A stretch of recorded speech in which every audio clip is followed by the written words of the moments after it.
ከጥንት ጀምሮ ሰዎች እዚህ ምድር ላይ ሲኖሩ የሚያጋጥሟቸው ፈተናዎች በብዛት አንድ አይነት ናቸው።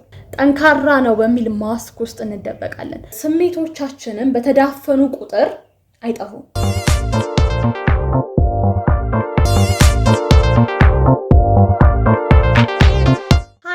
እንዴት ናችሁ? እግዚአብሔር ይመስገን በጣም ደህና ነኝ። ይሄ የዩቲዩብ ተከታታይ ቪዲዮ ውስጥ አዋቂ ስለመሆን ማንንም ያልነገረኝን ነገር የማጋራበት 11ኛው ክፍል ቪዲዮ ነው። እንኳን በደህና መጣችሁ በድጋሚ።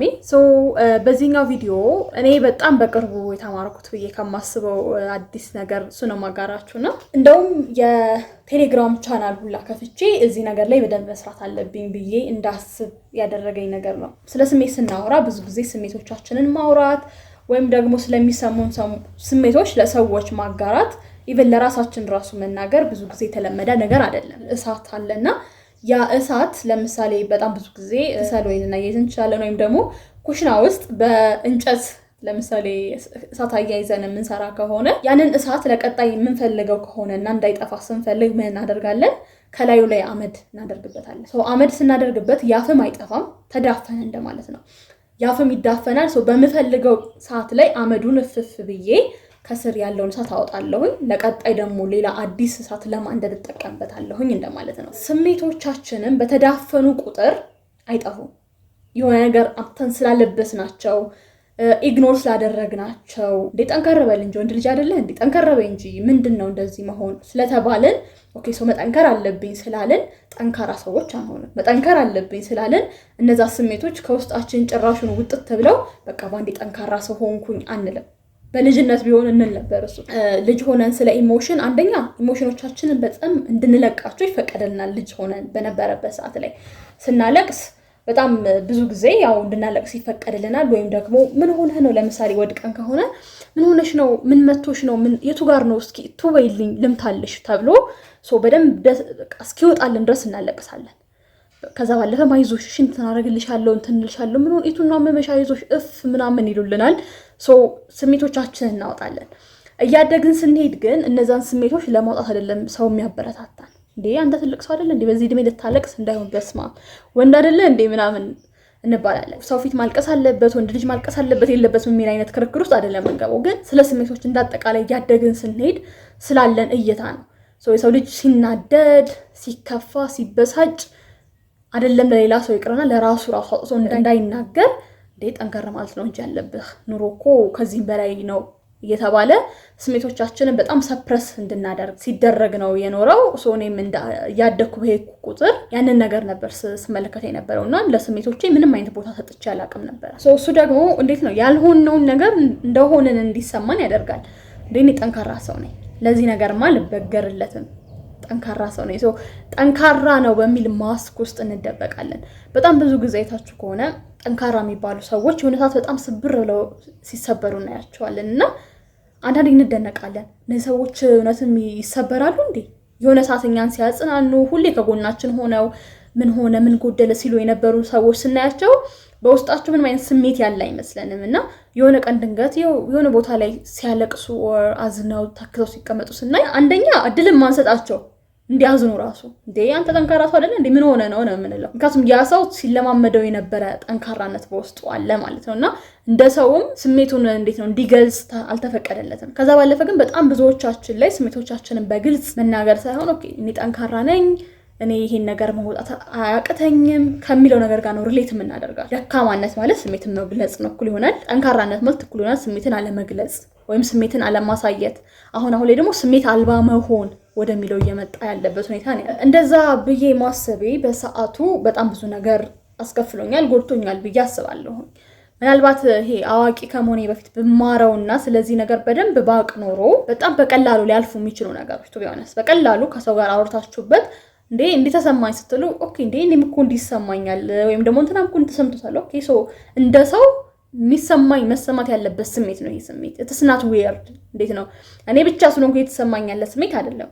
ሰው እንደ ሰው የተሰማ ያለ ስሜት ነውና it's normal ብዬ ላልፋቸው የሚገቡ ነገሮች ነገር ግን በጣም ኦቨርቲንክ ከማድረግ የተነሳ እነዛን ነገሮች ለሰው ከማውራት በላይ በጣም ብዙ በቀላሉ ልማር የምችላቸው ነገሮች አጥቻለሁ። አዋቂ ሲሆን ስሜትን ማጋራት ኖርማል እሺ ለሰው ተናገሪ ሁላችንም እንደዚህ ሆነና ያለፍነው። ከዛ ደግሞ በተለይ ያደጉ ሰዎች እኔ ባንቺ እድሜ ያለው እኮ እንዲህ ይሰማኝ ነበር እንዲሆን ነበር ቢሉ ኦኬ ሶ ኢትስ ኖርማል። እዚህ ምድር ላይ ከጥንት ጀምሮ ሰዎች እዚህ ምድር ላይ ሲኖሩ ስቲል አሁን አለንበት ሰዓት ድረስ ማለት ነው ሰዎች የሚያጋጥሟቸው ፈተናዎች በብዛት አንድ አይነት ናቸው። ይሄ አሁን የተለያየ አይነት ነገር ማደጉ እንዳለ ሆኖ በየዘመን የሚቀያየሩ ነገሮች ይኖራሉ። ግን ሰው እንደ ሰው ሊያሳልፈው የሚችለው ስሜት ለምሳሌ ድሮ የተጻፉ መጽሐፍቶችን ስናይ ስቲል እኛም ይሰሙናል። ስቲል እና ኦኬ እንላለን። መጽሐፍ ቅዱስን ብንመለከት ሰዎች ያለፉባቸው ፈተናዎች ያለፉባቸው ነገሮች በሙሉ ስቲል ዛሬም እኛ የምንቸገርባቸው ናቸው እና ሰው እንደመሆናችን እንደ ሰው የምንጋራቸው ነገሮች አሉ። ስለዚህ ያንን ነገር ቀድመን ብናውቀው እንደወጣት ይሄ ፍሪክሽን ውስጥ አንገባም እንደ አዋቂ ሰው ማለት ነውና ለሰው ላውራው አላውራው የሚለው ፍሪክሽን ውስጥ አንገባም። በቀላሉ ስሜቶቻችንን ሼር እናደርጋለን፣ ቨልነራብል እንሆናለን። ያ ነገር ደግሞ እኛን እንዲጎዳን ሳይሆን ያው ቨልነራብል እንሆን ሲባል ስናት ለሁሉም ለማንኛውም ላገኛ ነው ሰው አይደለም። እሱም የራሱ የሆነ ሳይድ ኢፌክት ስለሚኖረው ማለት ነው። ግን እንዴት ነው ለቅርብ ለሆነ ለምናምነው ሰው ለእናት ለአባት ከዛ ደግሞ በጣም ቅርብ ለምንለው ጓደኞቻችን ማውራት ሁሌ ጠንካራ ነኝ የሚለውን አይነት ጀርባችንን ከማሳየት አልፈን ነገር ግን ፊት ለፊት ጠንካራ አይደለሁኝም እንዴ የተሰማኝ ነው ምን ማድረግ እንዳለብኝ አላቅም ግራ ተጋብቻለሁ ጭንቀት ውስጥ ነኝ ፍርሃት ውስጥ ነኝ የሚለው ነገር ለሰዎች ማጋራት ብንችል ከዛ ባለፈ ደግሞ እንደዛ ብለው መጥተው የሚነግሩንን ሰዎች ፎር ግራንትድ ባንወስዳቸው እንደዛ ሲሉን ኦኬ ሶ ምን እናድርግ እንዲናድርግ በሚለውን አይነት ነገርን እንደምንሰማ አይነት ሰዎች ብንሆን ሞር ሰፖርቲቭ መሆን ነው ማለት ነው።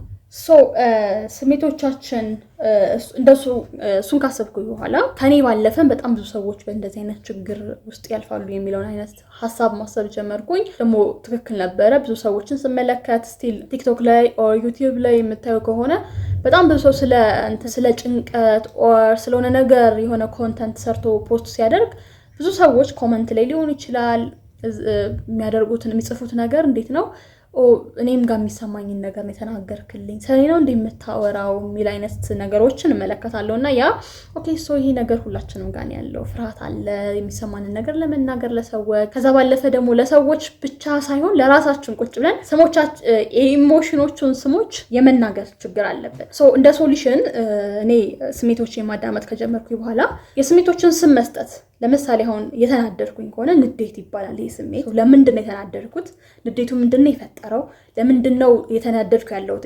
አሁን እንዴት መሰላችሁ ስሜቶቻችን ሲባል ሞሮፍ አሁን ኢሞሽናል ኢንተለጀንስ ወይም ደግሞ ኢሞሽናል ኢንተለጀንስ ላይ የተጻፉ መጽሐፍቶችን ብናነባቸው ሞር ለእንደዚህ አይነት ነገር ሂንት ይሰጡናል። ኩሪየስ የሆናችሁ ካላችሁ ስለዚህ በደንብ የማወቅ ማለት ነውና ስሜቶች ማለት ውስጣችን በትክክል መሄድ የነበረበት ወይም ደግሞ ፊዚካልም ሊሆን ይችላል በትክክል መሄድ የነበረበት ነገር ግን እኛ ከትክክለኛው መንገድ ውጪ ስናደርገው የሚፈጠሩ ነገሮች ናቸው። ለምሳሌ ሰው መውደድ እያለበት እኛን ወይም ደግሞ ይወደኛል ብለን ያሰብነው ሰው ጠበቅነው መጠን ሳይወደን ሲቀር የሚፈጠር ስሜት አለ። ያን ስሜት ቁጭ ብለን ስም መስጠት አለብን። ይህ ስሜት ስሙ እንትና ይባላል። የተሰማኝ ስሜት ምክንያቱ ለዚህ ነው። ለምን የተሰማኝ የሚለው ነገር መናገር ስላለብን ማለት ነው። ለምን መሰላችሁ ይህን ማድረግ ያለብን? ስሜቶች ውስጣዊ ብቻ ሆነው ይቀራሉ ማለት አይደለም። ተዳፍነው ይቀራሉ ማለት አይደለም። መስማት ስናቆም ስሜቶቻችንን የሆነ ሰዓት ላይ በጣም እንዴት ነው ለምሳሌ በር እንደሚያንኳኳ ሰው ብላችሁ አስቡትና ስሜቶቻችን ሁሌ ያንኳኳሉ ምን ማለት ነው? እዚህ ጋር የሆነ የተሳሳተ ነገር አለ ቶሎ ብለሽ አርሚው ቶሎ ብለሽ አስተካክየው እንደማለት ነው። እኛ ደግሞ ኢግኖር በቃ ተው እያለን እንተዋቸዋለን። የሆነ ሰዓት ራሳቸውን በፊዚካል በሆነ ህመም መግለጽ ይጀምራሉ። ራስ ምታት ይመጣል፣ መተኛት፣ ድብርት፣ እንቅፍ ማለት፣ ከሰው ጋር ማውራት መደበር፣ ከዛ እያደገ ሲመጣ ማይግሬን በጣም መናገር ከማንችላቸው በጣም ብዙ ፊዚካል የሆኑ ህመሞች ውስጥ መገለጥ ይጀምራሉ። ይሄንን ሜዲካል የሆነ ሪሰርቾችን መመልከት ትችላላችሁ። ስሜቶቻችን ምን ያህል ማዳመጥ ካቆምን ኦር በሽታ ራሱን ለመግለጽ በጣም ብዙ አመት ይፈጃል አይደል? ሰውነታችን ውስጥ ሆኖ አንዳንድ በሽታዎችን ስንመለከት ስሜቶቻችንን ያዳመጥናቸው ካልሆነ ኢግኖር ባደረግናቸው ቁጥር ጩኸታቸውን አልሰማ ካልን አረተይ ስሚኝ አሁን በጣም የተናደድኩኝ ከሆነ there is something ላስተካክለው የሚገባ ነገር የሆነ ነገር እየረበሸኝ ነው የሆነ ማስተካከል ያለብኝ ነገር አለ እንደማለት ነው። አይ እምቢ ብዬ ኢግኖር ካደረኩትኝ አልሰማ ብለሻል ስለዚህ ፊዚካል በሆነ ነገር እገለጣለሁ ይለኛል ማለት ነው። ነገር ራሴን ያመኛል። ራሴን ሲያመኝ ማስታገሻ አወጥበታለሁኝ። ከዛ ተሶኬ ላለው ፊቴ ላይ ብጉር ይወጣል። የራሱ የሆነ ሜዲካል ኢሹ ይኖረዋል። ብጉር መውጣቱ ፊት ያለ መስማማቱ ምን አለ ማለቱ ግን ስቲል ስትረስ አይደለ የራሱ የሆነ ኢፌክትም እንዳለ ሆኖ እንደሱ ይሆናል። አሁንም ስቲል አንሰማ ስንል ከባድ በሆነ ፊዚካል በሽታ ራሱን መግለጽ ይጀምራል ማለት ነው። እዛ ድረስ ከመሄዱ በፊት በቀላሉ ስሜቶቻቸውን ስም ሰጥተን መፍትሄ አበጅተን ጤናችንን በእጃችን ማድረግ እንችላለን እንደማለት ነው። ይሄንን ከተመለከትኩኝ በኋላ አንድ የከፈትኩኝ ቴሌግራም ቻናል አለ የኔም ዮር ኢሞሽን የሚል ማለት ነውና ስሜቶቻችንን ስም እንስጣቸው፣ ከዛ ደግሞ እንደያመጣጣቸው እናስተናግዳቸው በሚል እሱ ላይ ዋናው አመኔታዬ ምንድነው ፊታችን ላይ ያለው ብጉር ፊታችን ላይ ያለው የሆነ ነገር በመንቀበው ነገር አይጠፋም። ነገር ግን ሰፕረስ አድርገን ያዝናቸው ስሜቶችን በማዳመጥ ስሜቶችን በመመልከት ለነሱ ምላሽን በመስጠት ነው እነዛን ነገሮች ልንከላከላቸው የምንችለው ብዬ ነው ማስበው። እንደዚህ አይነት ነገር ላይ ቻሌንጅ እየተደረጋችሁ ከሆነ ቴሌግራም ቻናሌን ጆይን በማድረግ አብረን ስሜቶቻችንን እንድናዳምጥና ለነሱ መልሶችን እንድንሰጣቸው እንደዚህ አይነት ሰፖርት የሚያደርጉን መጽሐፍቶች አብረን እያነበብን ኢሞሽናል ኢንተለጀንሳችንን በደንብ ኢንተለጀንት እንድንሆን ኢንተለጀንሳችንን በደንብ እንድናሳድገው እንጋብዛቸዋለሁ። ይህ አዋቂ ስለመሆን ማንም ያልነገረኝን ነገር የማጋራበት 11ኛ ቪዲዮ ነው። በቪዲዮ ውስጥ ራሳችሁን ካገኛቸው ከዚህም ደግሞ ሌላ ምናልባት በፊት ሪከርድ አድርጌ ፖስት የተደረጉ ቪዲዮዎችን ካላያችሁና አዋቂ ስለመሆን ማወቅ የምትፈልጉት ብዙ ነገር ካለ በፊት ያሉትን ቪዲዮዎችን ቼክ አድርጓቸው። ራሳችሁን ካገኛችሁበት ላይክ፣ ሼር አድርጉ። ሰብስክራይብ ማድረግ እንዳትረሱ፣ ለሰዎች ሼር አድርጉ። ከዛ ባለፈ ደግሞ ቴሌግራም ቻናሌንም ጆይን አድርጉና ቤተሰብ ሆነን አብረን ስሜቶቻችንን እናዳምጥ።